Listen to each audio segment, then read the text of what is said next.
Borderlands, Unconquered by John Shirley. Roland, Mordecai, and Daphne, having narrowly escaped Janella's clutches, find themselves facing a new predicament: how to reach the Crystallisk Den amidst the sprawling Janellan forces. Roland's original plan of heading west is thwarted by the presence of the Hatchet Legion, forcing them to devise a new strategy. They decide to create a diversion, drawing Janella's attention away from their true objective. As they contemplate their options, they encounter a group of bloodrust settlers led by Dakes, who seek their help in reclaiming their lost settlement. Roland, despite his initial reluctance to deviate from his mission, agrees to assist them, recognizing the opportunity to weaken Janella's forces and create the diversion they need. Together, they engage in a series of skirmishes with Janella's troops, utilizing their combined skills and tactical expertise to outmaneuver and outgun the Psycho soldiers. Roland's leadership, Mordecai's sharpshooting, Daphne's stealth and agility, and Brick's brute strength prove to be a formidable force, inflicting significant casualties on Janella's army and sowing chaos among their ranks. Their initial encounters involve hit-and-run tactics, ambushes, and strategic strikes against Janella's outposts and supply lines. They exploit the Psycho's lack of discipline and coordination, using their unpredictable nature to their advantage. Roland's military background proves invaluable in these engagements, as he devises cunning strategies and coordinates the team's movements with precision. The turning point comes when they capture a dump truck from Janella's platoon and use it to wreak havoc on the Hatchet Legion's encampment.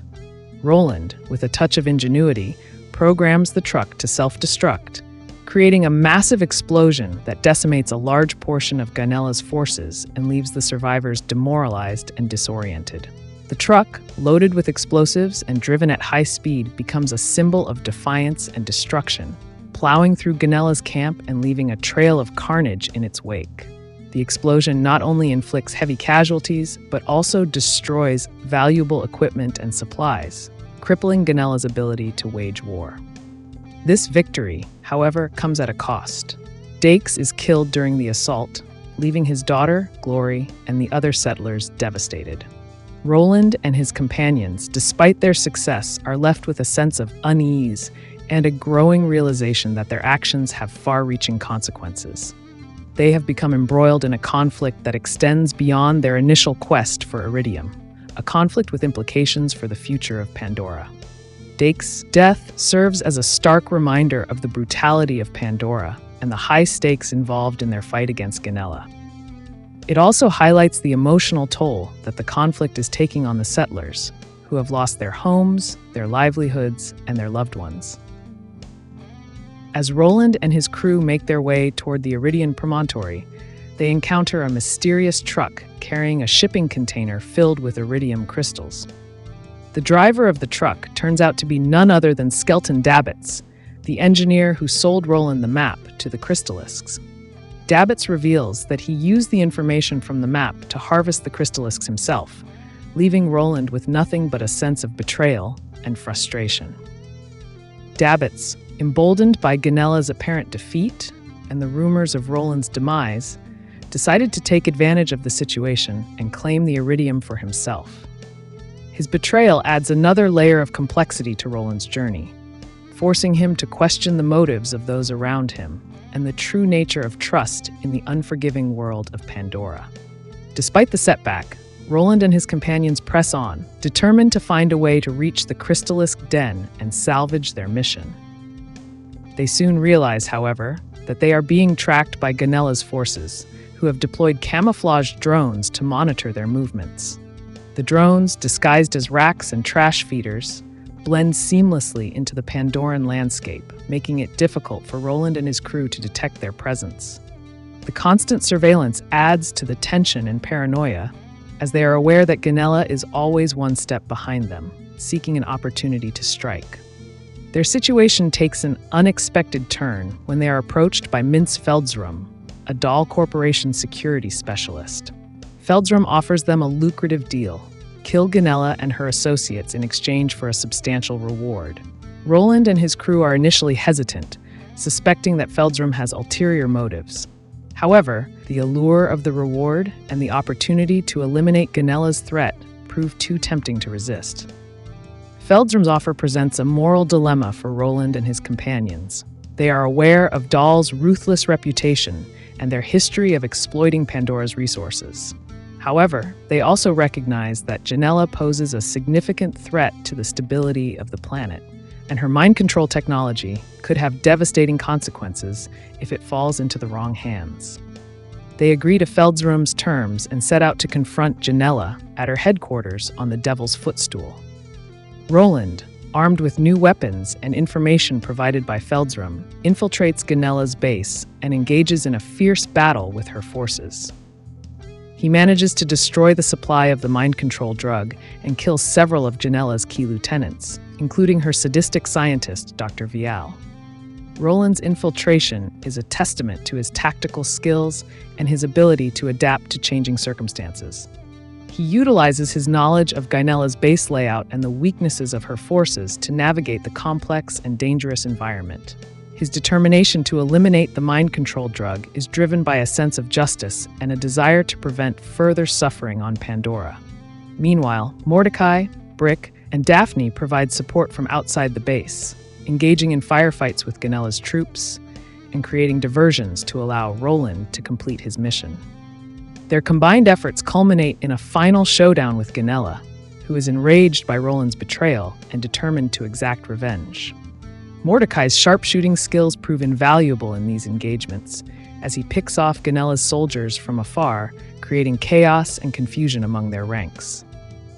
Daphne's stealth and agility allow her to infiltrate enemy positions and eliminate key targets, while Brick's brute strength and berserker rage make him a force to be reckoned with on the battlefield. In a tense confrontation, Daphne faces off against Ganella in a blade-to-blade duel. Daphne's agility and skill prove to be superior, and she mortally wounds Ganella, leaving her lying helpless on the ground. The duel is a clash of wills and styles, with Daphne's quickness and precision contrasting with Ganella's raw power and aggression.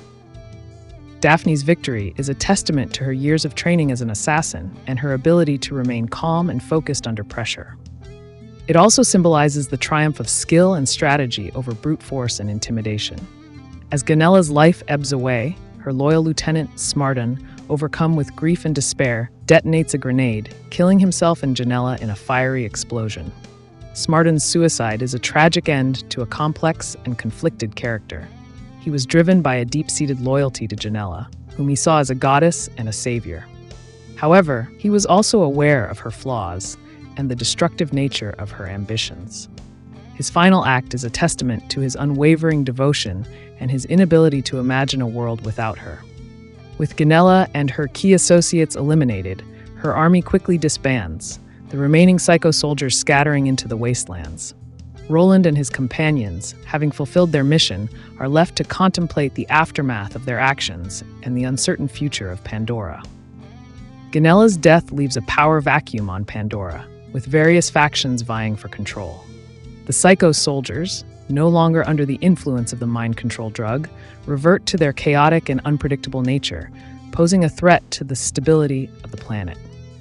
The settlers, emboldened by Ganella's defeat, begin to rebuild their communities and assert their independence. They decide to return to Jawbone Ridge to assist the Bloodrust settlers in reclaiming their lost home. With Ganella's forces no longer a threat, the settlers successfully retake Bloodrust Corners, restoring order and rebuilding their community. The retaking of Bloodrust Corners is a symbol of hope and resilience for the settlers, who have endured hardship and loss but refuse to give up on their dreams of a better future. It also marks a turning point in the power dynamics of Pandora, as the settlers begin to assert their independence and challenge the dominance of corporations and warlords. As Roland and his crew prepare to depart, they are contacted by Feldrum, who offers them an additional reward for their services. However, Mordecai and Daphne suspect that Feldrum intends to eliminate them to cover up his involvement in the operation.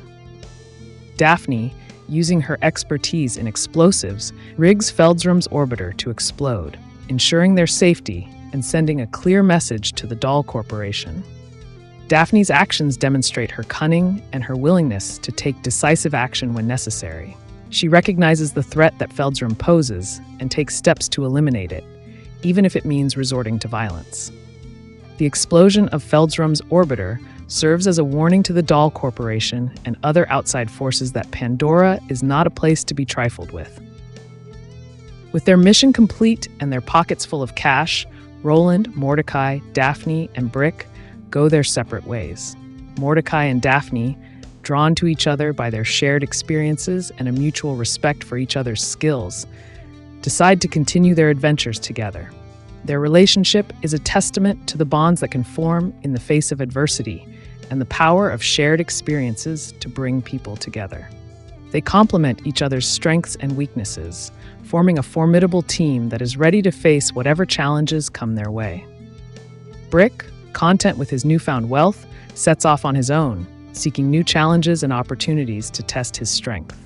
Brick's departure is a bittersweet moment, as he has become a valued member of the team, providing both muscle and comic relief. However, his thirst for action and his desire to prove himself lead him to seek out new adventures, leaving Roland, Mordecai, and Daphne to continue their journey without him. Roland, left to contemplate his future, realizes that Pandora has become more than just a source of iridium and adventure. It has become a place where he has found purpose and camaraderie, a place where he can make a difference. Despite the dangers and uncertainties that lie ahead, Roland decides to remain on Pandora, ready to face whatever challenges come his way. Roland's decision to stay on Pandora is a reflection of his growth as a character. He has evolved from a disillusioned soldier seeking a quick payday to a protector and a leader who is committed to making a positive impact on the planet and its people. His journey has been one of self-discovery and redemption as he has confronted his past, embraced his strengths, and found a new sense of purpose. If you enjoyed this summary, please consider subscribing to the channel.